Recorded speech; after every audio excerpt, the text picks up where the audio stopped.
First போட்டதை விட அதுக்கு அடுத்து தான் போட்ட பாத்தியில தாங்க நல்லாவே எரு தூவி நாங்க வந்து விதை விதைச்சோம். கீரை நல்லா வளர்ந்ததுக்கு அப்புறம் அறுவடைக்கு வந்து ரெடி ஆயிடுச்சுங்க.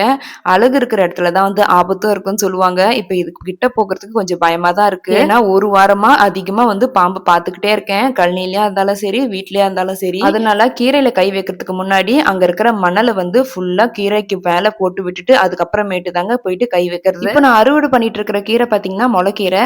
இந்த இலை வந்து நிறைய பெருசு பெருசா இருக்கிறதுனால நிறைய பேருக்கு முளைக்கீரையான்ற சந்தேகம் வந்து வருது. விதை விதைச்சதுக்கு அப்புறம் பூ போல இருக்கிற எருவு தூவி விட்டுட்டு அதுக்கப்புறம் கையிலேயே வந்து ஃபுல்லா தண்ணி வந்து இறைச்சிருவோம். கீரை விதைச்சதுக்கு அப்புறம் ஒரு பக்கமா தண்ணி கட்டுறதே வந்து கிடையாது. என்னைக்கு நாங்க கீரை விதைக்கிறோமோ அன்னைக்கு ஒரு நாளைக்கு மட்டும் கையிலேயே வந்து தண்ணி வந்து இறைச்சிருவோம். அது போல பண்றதால கீரையோட விதை வந்து பாத்தீங்கன்னா அந்த இடத்துலயே வந்து இருக்கிறதுனால இது மாதிரி பாத்தி ஃபுல்லா வந்து கீரை அழகா வந்து முளைச்சிருக்கும். ஏப்ரல் 30 வந்து நல்ல மழை இருக்குன்னு சொல்லியிருக்காங்க. அதனால இன்னொரு வாட்டி கீரை வந்து விதைக்கிறதுக்கு கொஞ்சம் பயமா தான் இருக்கு. ஏன்னா சித்திரை மாசம் வந்து மழை பெஞ்சதுன்னா வெயில் காஞ்சாலும் பொன்னுருக காயும் மண்ணுருல பெய்யும்னு சொல்லுவாங்க. அப்புறம் தான் இந்த வாழை மரம் மாதிரி பிரயோஜனமா வந்து பொறக்கணும். அது வந்து நல்லா கொலை தள்ளி அதுல இருக்கிற வந்து வாழைத்தண்டையும் வந்து எடுத்து அதை தூக்கி போட்டாச்சு. இப்ப அது காஞ்சாலுமே நம்மளுக்கு வந்து கீரை கட்டுறதுக்கு வந்து நாரா வந்து உதவுது. அடுத்த மினி விலாக்ல பார்க்கலாமா? பாய்.